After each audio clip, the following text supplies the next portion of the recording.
Buenos días, chicos.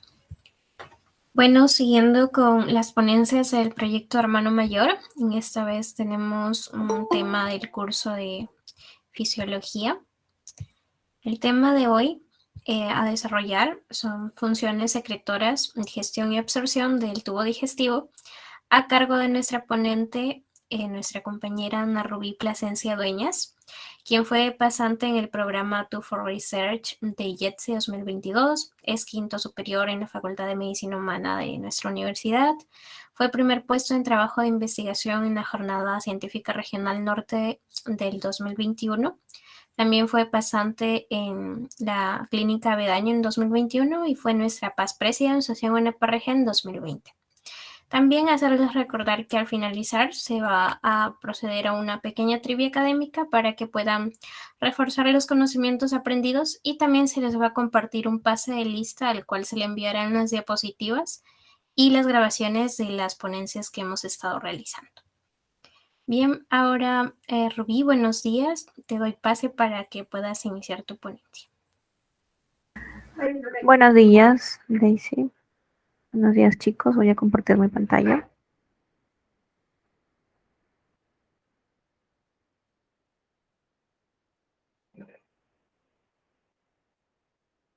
Bien, ya se está viendo la pantalla, creo.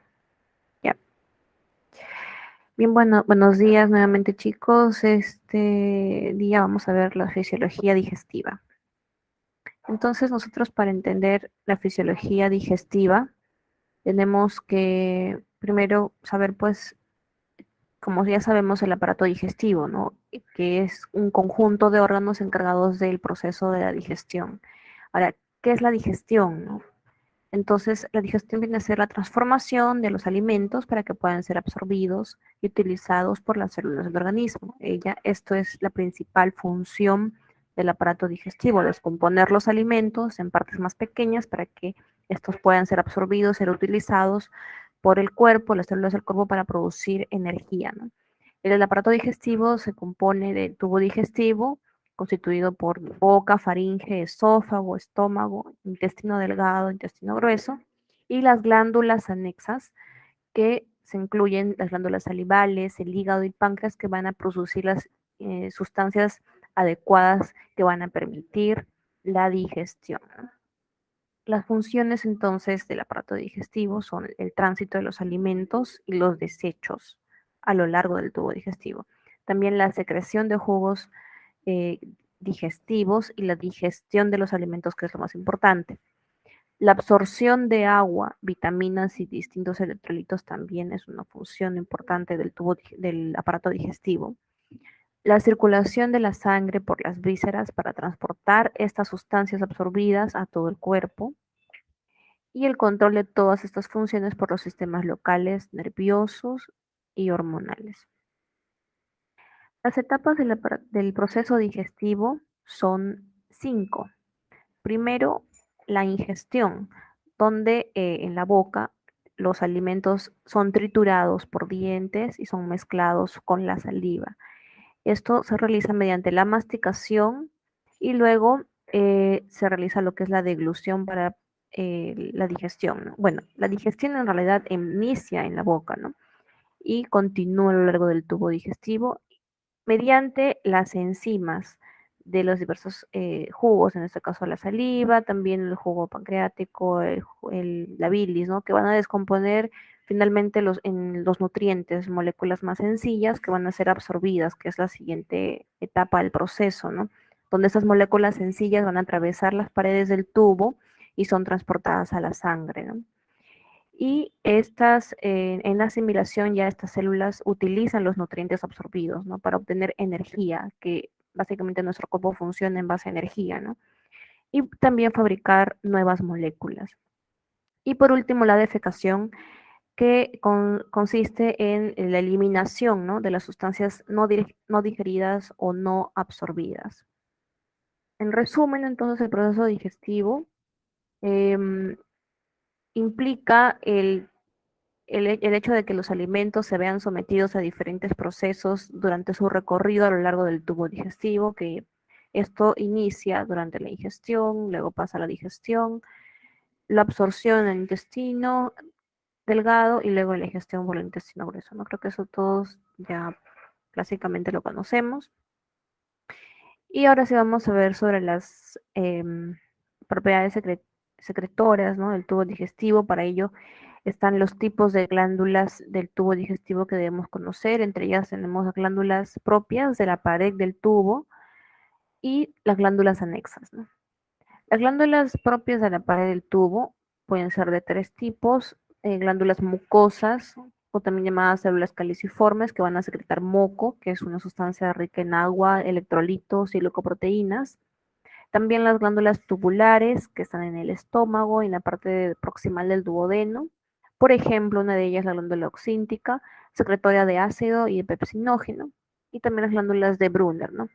Aquí tenemos entonces, en primer lugar, las glándulas mucosas, que van a secretar moco, que es una sustancia muy, muy importante porque tiene diferentes funciones. Primero, porque es adherente, se va a fijar firmemente los alimentos y va a formar una capa fina en estos. Va a cubrir también la pared gastrointestinal, evitando de este modo que se haya escoriaciones o daño químico del epitelio gastrointestinal. También el moco va a facilitar el deslizamiento de alimentos en el tubo digestivo. También va a favorecer la formación de masas fecales. Es resistente a la digestión por enzimas, que son importantes para la digestión. Y también tiene propiedades anfóteras, neutralizando los ácidos, ¿no? Es, son dentro de las funciones más importantes que tiene el moco, por ejemplo, ¿no? Y por otro lado tenemos las glándulas anexas, que estas incluyen las glándulas salivales, que generalmente son acinares, el páncreas con glándulas acinares y el hígado también con su, que es una glándula, ¿no? Porque también secreta bilis.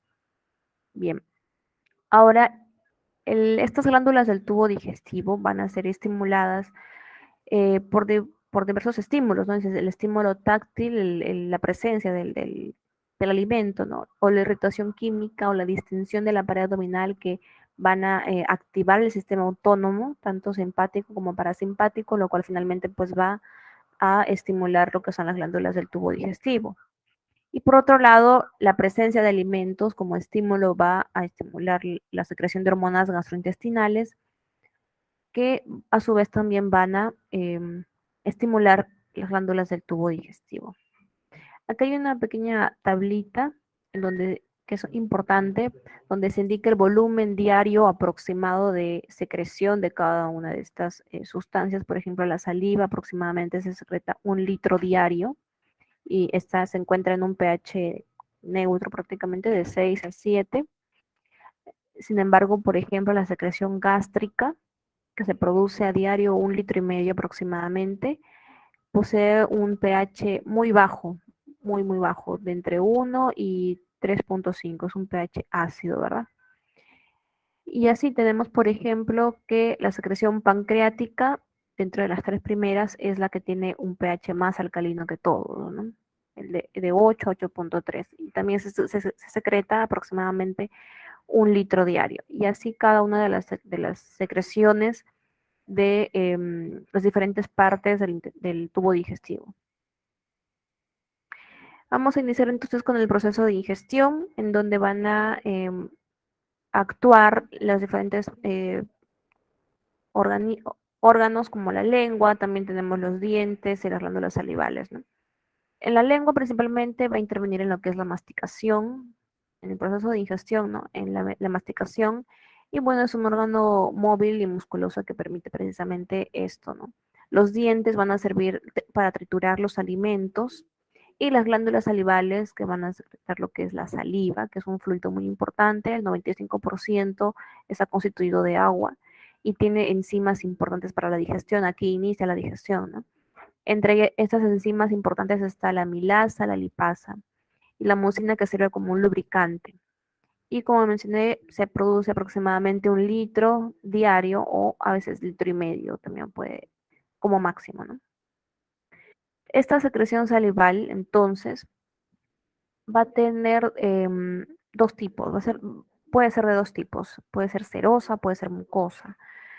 La serosa, esta secreción serosa, es rica en esta enzima tialina o alfamilasa, importante porque permite la digestión de los carbohidratos, digerir almidones. Aquí inicia entonces la digestión de carbohidratos con la saliva. Y por otro lado, la secreción salival tipo mucosa, rica en mucina, importante para la lubricación y protección. Hay diferentes glándulas salivales. Las principales son las glándulas salivales mayores, que podemos ver incluso aquí en la imagen. La más grande es la glándula parótida, que secreta en mayor cantidad prácticamente toda su secreción salival es de tipo cerosa, por eso es que está este color amarillo, del mismo color de lo que aquí se ha señalado como secreción salival cerosa, y va a secretar esta secreción salival mediante su conducto llamado esteno, ¿no? Y vemos que según esta imagen importante, donde el núcleo glosofaringio es el nervio glosofaringio, perdón, es el principal nervio que va a enviar señales para la secreción de la glándula parótida. De hecho, esta es la más grande y la que mayor porcentaje de saliva secreta. Luego también están las otras glándulas salivales como las submandibulares y las sublinguales, que por este lado están en la imagen secretadas o inervadas por el nervio facial. Y ambas tienen una secreción salival mixta, o sea, tanto serosa como mucosa. Sin embargo, hay una que predomina más que la otra. En el caso de las submandibulares, la que predomina más es la serosa, pero también tiene secreción mucosa. Y el conducto por el cual excreta esta secreción es el conducto llamado de Wharton. Y en el caso de los sublinguales también es mixta, pero en mayor predominancia la secreción mucosa. Y su conducto excretor es el Ribinus o Bartholin. Entonces, estos son las principales glándulas salivales, o también llamadas glándulas salivales mayores, pero también hay glándulas salivales menores como las labiales, las palatinas, ¿no? Que generalmente son de secreción mucosa. Ahora, en el proceso de deglución hay dos fases, una voluntaria y otra involuntaria, como su nombre lo dice, la voluntaria, uno mismo eh, voluntariamente, ¿no? Hace la deglución y eso se da obviamente en la fase oral, donde la lengua comprime el bolo alimenticio contra el paladar y lo empuja hacia atrás, ¿no? Es la fase oral que es la voluntaria. Ahora, la involuntaria tiene dos fases, una fase faringea y una esofágica. En la faringea, importante porque es el paladar blando el que se eleva y cierra la cavidad nasal. También la epiglotis desciende y cierra la tráquea con el objetivo de que pueda pasar entonces el bolo alimenticio, ¿no? Y aquí se inician los movimientos peristálticos. Esto es muy importante en la fase faríngea porque evita que precisamente durante la deglución el bolo alimenticio no eh, vaya por la vía aérea del paciente, ¿no? O de nosotros, de las personas, ¿no? Ahora, la fase esofágica consiste simplemente en el transportar ese bolo alimenticio a través del esófago hacia el estómago mediante los movimientos peristálticos. Hay dos tipos de movimientos. En la que predomina en el esófago, es decir, aquí en la fase esofágica involuntaria, que permite el transporte del bolo alimenticio, es el movimiento de propulsión o peristaltismo, que son movimientos que se producen al momento que pasa la comida por el esófago. Son movimientos de propulsión, es decir, de avance. Si se dan cuenta en esta imagen de la izquierda, vemos cómo el tubo digestivo, en este caso el esófago, eh, reduce aquí su diámetro, ¿no? El diámetro del lumen, permitiendo de esta forma que el bolo no regrese, sino que avance. Por eso es que se le llama un movimiento de propulsión, ¿no? Y de esta forma el bolo alimenticio pasa por todo el esófago y llega al estómago. Y es en el estómago donde se dan los otro tipo de movimientos, que son los movimientos de mezcla. En, y pues precisamente su mismo nombre lo dice, son movimientos que permiten la mezcla de este bolo alimenticio con los jugos gástricos. y se refiere entonces a los movimientos que se realizan al momento en que llega la comida al estómago, ¿no? Para poder mezclarse con los jugos gástricos. Esos son los movimientos de mezcla. Y aquí continúa lo que es el proceso de la digestión, porque la digestión se inició en la boca, ¿verdad? Con las enzimas de la saliva, ¿no? Y el proceso de digestión ya continúa y se hace ya propiamente dicho, ¿no? En el estómago. Y en el estómago tenemos diferentes partes que ya conocemos aquí, el fondo del estómago, aquí el cardias, que es el límite, ¿no? Entre el esófago y el estómago. También tenemos el entropilórico y, bueno, todo lo que es el cuerpo del estómago, ¿no? Cada parte, mejor dicho, en todo el estómago hay glándulas. En todo el estómago hay glándulas, en toda la pared del estómago, pero en ciertas zonas predominan ciertas glándulas. Por ejemplo, en el fondo del estómago predominan las glándulas oxínticas o las células parietales, conocidas como células parietales, importantes en la secreción del ácido clorhídrico y el factor intrínseco de Castle. Y también predominan aquí las células principales o simógenas, que su principal secreción es del pepsinógeno, ¿no? Entonces, no es que en el resto del estómago no hayan células parietales o no hayan células principales, sí hay, pero en el fondo predominan. Luego tenemos aquí las células, las glándulas cardiales, secretoras importantes de moco gástrico y también en el resto del cuerpo predominan también las glándulas secretoras de moco. Y en el píloro o antropilórico se van a encontrar en predominancia las glándulas pilóricas, secretoras de gastrina. Sobre las células G son aquellas que secretan la gastrina, ¿no? La gastrina es importante porque es una hormona que estimula la secreción de ácido clorhídrico. Importante recordarlo. Ahora, respecto a las células principales, aquellas que secretan pepsinógeno, este pepsinógeno es un precursor inactivo de la pepsina. La pepsina es la enzima prácticamente que va a degradar las proteínas, ¿no?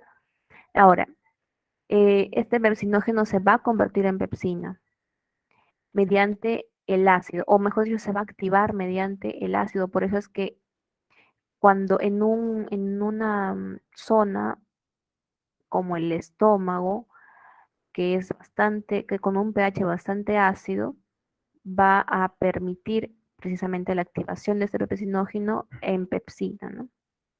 Y es porque este se activa a un pH menor a 3.5. Por eso es que el ácido es como el activador o el conversor del pepsinógeno a pepsina. Y hay dos tipos de pepsinógeno, un pepsinógeno tipo 1 y un pepsinógeno tipo 2. En el tipo 1 es secretado por las células principales y mucosas del cuerpo y del fondo, y el pepsinógeno tipo 2 es secretado por estas mismas células más las glándulas pilóricas, las glándulas de Brunner y las glándulas del cardias. Ahora, importante conocer esto, la regulación de la secreción del ácido. Hay estimulantes y también hay inhibidores del ácido, ¿no? En respecto a los estimulantes está pues la gastrina, que es una hormona principalmente secretada por las células G de las glándulas pilóricas centrales, que van a estimular la secreción gástrica y liberación de histamina. Estas van a estimular la secreción de ácido clorhídrico. Ahora, también tenemos la estimulación vagal, que va a estimular la liberación de gastrina y por lo tanto también la secreción de ácido. Y la histamina, que se produce en los mastocitos y en algunas otras células endocrinas que también van a estimular la secreción del ácido. Por eso aquí tenemos esta imagen, ¿no? Como estos estimulantes van a eh, estimular obviamente la secreción de ácido gástrico. ¿Y cuáles son las células del estómago que secretan principalmente el ácido gástrico, el ácido clorhídrico? Son las células parietales, ¿no? Ahora, ¿qué sustancias o qué procesos inhiben la secreción del ácido gástrico? Tenemos el pH gástrico o duodenal. Cuando disminuye el pH gástrico o duodenal, disminuye la liberación de gastrina, ¿no? Entonces, de esta forma ya no se continúa la secreción de ácido clorhídrico, ¿no? También tenemos las grasas, que su presencia en el duodeno disminuye la secreción de ácido gástrico. También otros indicadores como la hiperglicemia, la hiperosmolaridad en el duodeno, van a inhibir la secreción gástrica por mecanismos desconocidos. También tenemos el enteroclagón, la neurotripsina, la urogastrona, peptidoyeye, etc. La secreción fisiológica del ácido gástrico, del ácido clorhídrico, se clasifica en tres fases: una fase cefálica, una gástrica y una intestinal. Desde que hay estímulos visuales, olfativos y gustativos de los alimentos, ya son, ya constituyen estímulos que a través de la estimulación vagal se va a estimular la secreción del ácido. Eso es la fase cefálica, donde se produce la secreción ácida en respuesta a esos estímulos visuales, olfativos y gustativos de los alimentos, a través de la estimulación vagal, ¿no? Sabemos que la estimulación vagal, como mencioné anteriormente, es un estimulante de la secreción de ácido. Luego, mediante la estimulación mecánica ya del alimento o de la estimulación química mediada por gastrina, se va a producir también la liberación de ácido, y esto es ya la fase gástrica, lo que sucede en el estómago. Se produce una liberación de ácido a través de la estimulación mecánica mediada por la vía vagal y por una estimulación química mediada por gastrina, estimulada por proteínas digeridas. Y la tercera fase y última es la intestinal, donde se produce liberación de ácido, pero mediada esta vez por estímulos hormonales que se liberan cuando los alimentos llegan al duodeno. Luego tenemos ya cuando los alimentos llegan al intestino delgado. Ahí, sobre todo pues en el duodeno, sabemos que la bilis y el jugo pancreático se van a mezclar, ¿no? Se van a cruzar en lo que es la ampolla de váter, y van a ser vertidos estas sustancias en el duodeno, tanto bilis como jugo pancreático. Estas dos sustancias, en el caso de la bilis, que es producida por el hígado, ¿no? Constituida importante por agua, ácidos biliares, lecitina, fosfolípidos, colesterol, bilirrubina conjugada, proteínas, electrolitos y moco.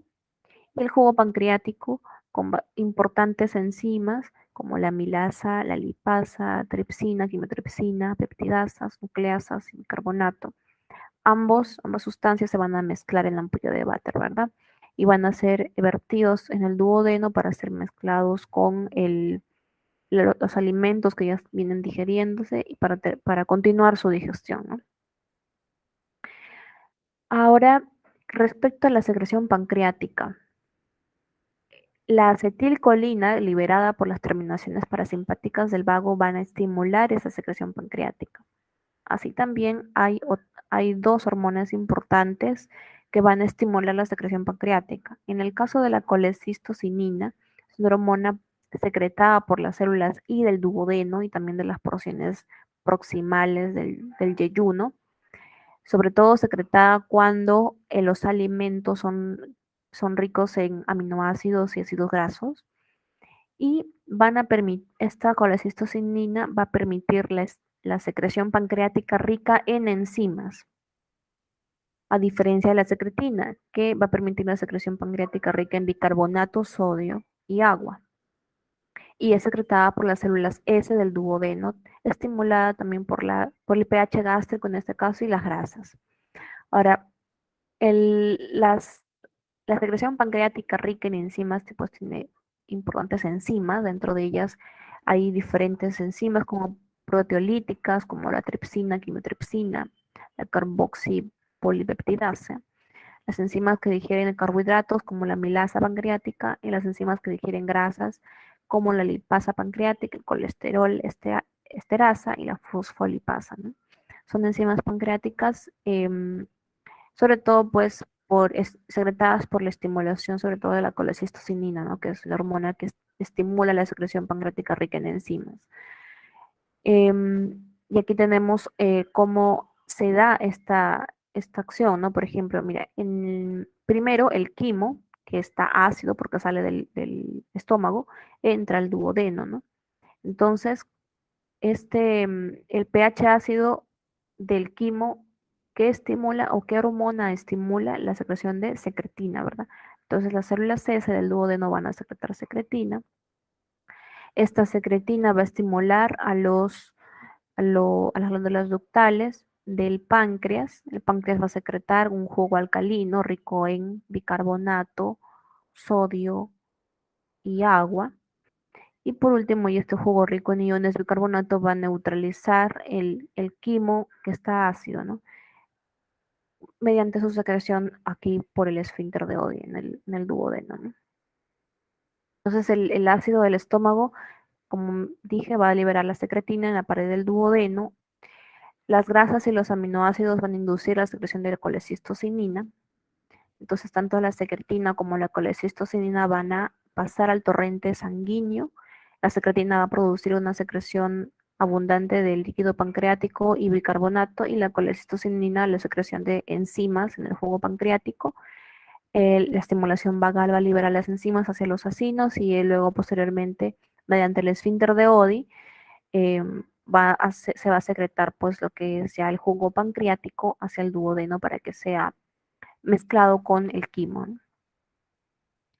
Ese es en el duodeno. Ahora, el resto, las enzimas digestivas en el intestino delgado van a liberar diversas, se van a liberar diversas enzimas en el intestino delgado. Entre ellas tenemos las peptidasas, que son liberadas por terminaciones parasimpáticas del vago. También las enzimas que descomponen los disacáridos en monosacáridos, como la sacarasa, la maltasa, la isomaltasa, la lactasa. También la lipasa intestinal, que en pequeñas cantidades, pero va a tener la función de eh, escindir las grasas neutras en qué, en glicerol y en ácidos grasos. Esa es su principal función y son dentro de las principales enzimas digestivas del intestino delgado, ¿no? Como podemos ver ya, esta es una imagen donde prácticamente se esquematiza todo el proceso eh, de digestión, toda la fisiología digestiva, ¿no? Cómo es que se realiza la digestión, las diferentes enzimas, qué es lo que hacen, cómo degradan los alimentos, etcétera, ¿no? Y obviamente ya seguimos con el proceso de absorción, que básicamente pues consiste, ¿no? en la absorción ya de los nutrientes o de las partes más pequeñas en las que fueron degradados los alimentos.